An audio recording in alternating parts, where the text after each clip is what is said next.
Hello everyone, welcome to my channel. दोस्तों, मेरे channel में आप सभी का स्वागत है और जिन्हें सब्सक्राइबर है उनका हार्दिक अभिनंदन है। दोस्तों, कैसे हैं आप सब? मैं अच्छी हूं और मौसम अच्छा नहीं है। गर्मी तो चरम पे है, सूरज भगवान भी नहीं निकले हैं, मतलब अति की उमस है। दोस्तों, मुझे ऐसा लग रहा था, मतलब इस तरफ से कूलर चल रहा है, यहाँ एग्जॉस्ट चल रहा है, पंखा चल रहा है और तर तर पसीना हो रहा है।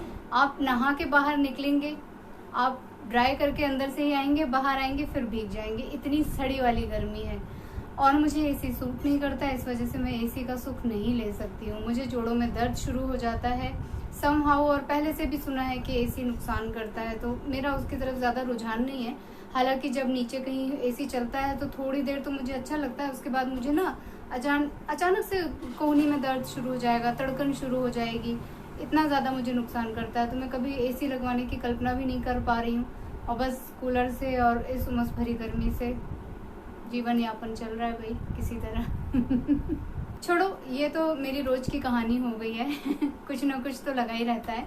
और मेरे एक व्लॉग पे, मेरा बहुत पहले का व्लॉग है, कभी मतलब 1.5 साल पुराना, किसी ने मेरा व्लॉग देखा और उसने मुझसे साइटिका पेन के बारे में पूछा था। हालांकि ये कमेंट मैंने कल देखा दोस्तों, ये कमेंट बहुत पहले का है, 2-3 महीने पहले का है और समहाउ वो मेरी नज़र में ही नहीं आया। हम लोग यूट्यूब स्टूडियो पे देखते हैं तो जो तुरंत के करंट आए हुए होते हैं हम उस पर रिप्लाई करते हैं और आगे बढ़ जाते हैं, तो वो पुराना इग्नोर हो गया है। तो मैंने उन्हें बोला है इंस्टाग्राम पे मुझसे संपर्क करने के लिए, क्योंकि मैं एक होम्योपैथिक दवा लेती थी। आज की वीडियो में मैं वो दवा आप लोगों को दिखा दूंगी। जिनको भी साइटिका पेन होता है वो उसके 2-3 ड्रॉप ले लें, उतने में ही आराम आ जाता है। एक्चुअली मुझे साइटिका पेन क्यों होता है ये तो मैं आज तक नहीं समझ पाई। अभी इधर बीच नहीं हो रहा है, लेकिन मुझे पहले ना 1-1.5 साल पहले मुझे हर महीने साइटिका पेन होता था, एवरी मंथ। और कैसा होता था, पीरियड्स के आसपास होता था। जब मेरा टाइम होता था उसके 4 दिन या तो पहले हो जाएगा या उसके 4 दिन बाद होता था, और दोनों पैर में एक बार करके होता था। एक बार एक तरफ एक साइड हो जाएगा, जब तक ये वाला धीमा होगा तब तक दूसरी तरफ तेज हो जाएगा। और इस पेन को तो मैं कभी नहीं भूल सकती। मैं दुनिया के हर पेन को झेल लेती थी, मुझसे ये पेन नहीं झेलाता था दोस्तों। उसका रीजन ये है कि जब तक आप खड़े हैं तब तक तो सुखी हैं, लेकिन जरा सा आप झुके या आप बिस्तर पे लेटे तो कोई नस एक है, बिस्तर पे आप अगर ऐसे सीधे लेटेंगे तो वो नस आपको लेटने ही नहीं देती है, सीधे नहीं, फिर आप ऐसे टेढ़े होते रहिए। जिस पोस्चर में आपको हल्का सा आराम मिले, बड़ी मुश्किल से एक तो आराम मिलता है, लगता है कोई नीचे से एकदम पिढ़री से एकदम कोई नस ऐसे ऊपर की तरफ कमर की तरफ खींच रहा है, और उसमें समहाउ कितना भी मैं मालिश करवा लूँ, कुछ भी करवा लूँ, मुझे आराम नहीं आता था, मुझे रिलैक्स नहीं मिलता था। फिर मुझे एक होम्योपैथिक दवा ला के दी, उसके मैंने कुछ ड्रॉप्स लिए थे लगातार 2-3 दिन, 2-3 टाइम करके, तो मुझे उस पेन में आराम हुआ। और आगे से फिर जब भी कभी होने लगा था, तो जब वो इनिशियल स्टेज पे होता है ना, हल्का हल्का मीठा मीठा दर्द, जब तभी से मैं उसको लेना शुरू कर देती, नहीं तो वो बहुत हाई पहुंचता है दोस्तों। और पहले मैं ज़्यादा बिलीव नहीं करती थी कि होम्योपैथिक दवा तो बड़ा धीमे काम करती है, ऐसा वैसा, तो मैं इग्नोर कर जाती थी। लेकिन जब असहनीय दर्द हुआ और मैं रात में सो भी नहीं पा रही थी, तब फिर मैंने हार के ले लिया कि चलो कुछ तो इससे होगा। लेकिन मुझे उससे आराम आया और हर बार मैं वही दवा ले लेती हूँ जब भी कभी मुझे होता है। इधर बीच तो नहीं हो रहा है।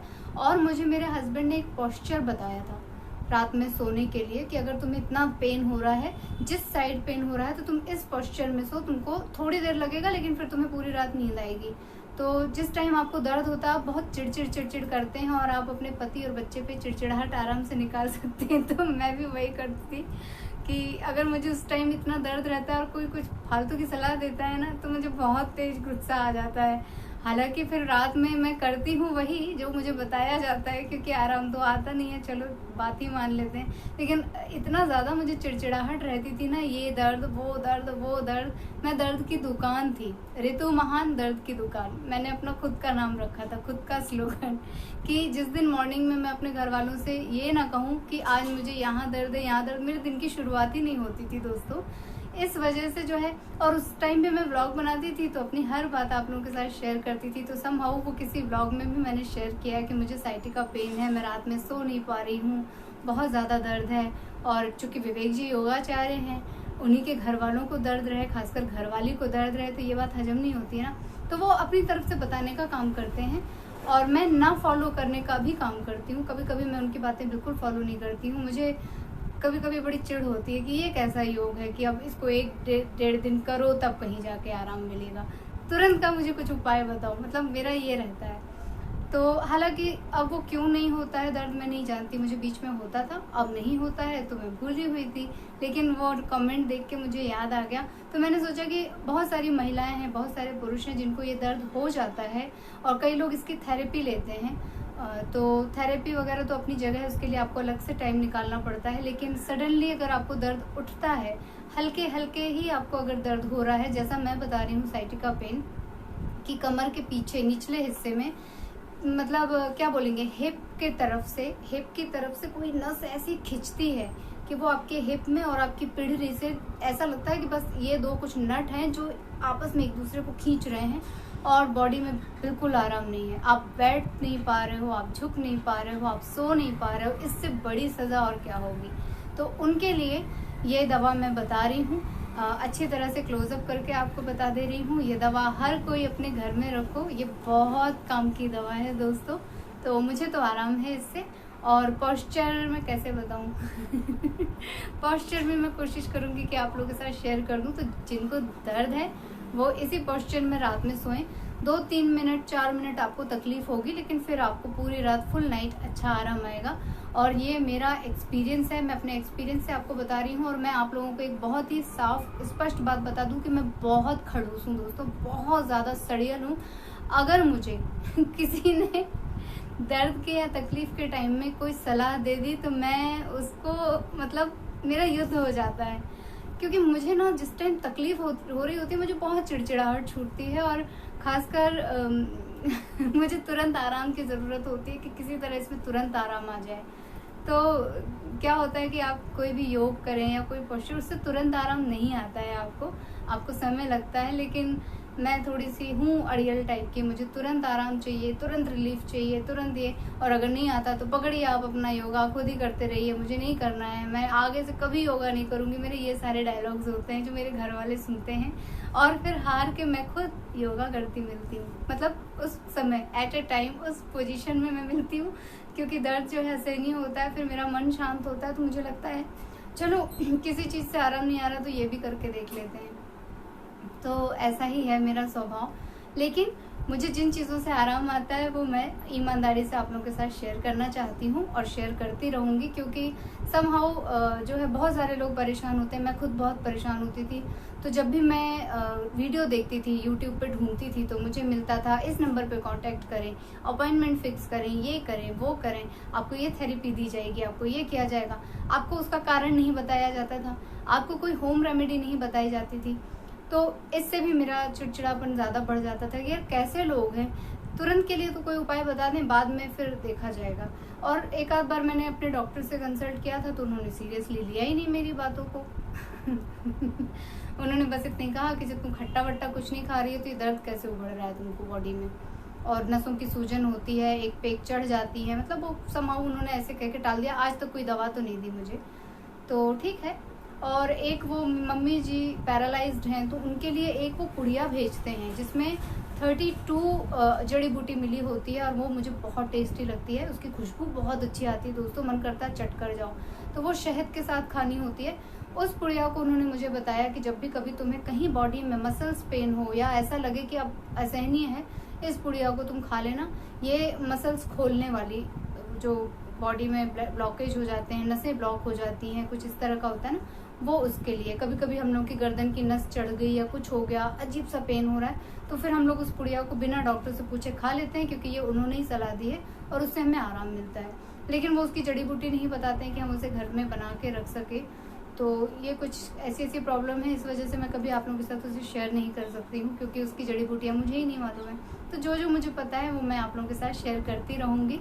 तो आज का vlog sciatica pain special vlog है दोस्तों, और वो भी मुझे किसी ने याद दिला दिया, उनको थैंक यू। क्योंकि समहाउ मैं तो इसे भूल ही गई थी। और दवा अभी भी मेरे फ्रिज में है, होम्योपैथिक दवा है, और हम लोग उसे फ्रिज में ही रखते हैं, पानी में बूंदे ड्रॉप डाल के लेना होता है। तो देख लीजिएगा आप लोगों के काम आए तो। और दोस्तों आज मैं जो है शायद दाल बाटी बनाऊंगी, मेरा बाटियां खाने का बहुत मन है।